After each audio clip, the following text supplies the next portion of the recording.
वडील जिवंत असताना मुलांचा विचार होत नाही, करायचाही नसतो. मोदीजींचा उत्तराधिकारी शोधण्याचं कुठलंही कारण नाही.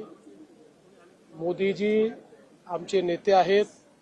अजून बरेच वर्ष मोदीजी काम करणार आहेत. आमचा सगळ्यांचा आग्रह आहे. आम्ही 2029चे पंतप्रधान म्हणून मोदीजींकडेच बघतो आहे. पूर्ण देश बघतो आहे. त्यामुळे आता अशी चर्चा करणं योग्य होणार नाही. आणि भारतीय संस्कृतीमध्ये वडील जिवंत असताना मुलांचा विचार होत नाही, करायचाही नसतो. ही सगळी मुघली संस्कृती आहे की वडील जिवंत असताना मुलं अशा प्रकारचा विचार करतात. त्यामुळे आता कोणाचाही कुठेही उत्तराधिकारी निवडण्याच्या वेळही आलेली नाही, तसा प्रश्नही नाही.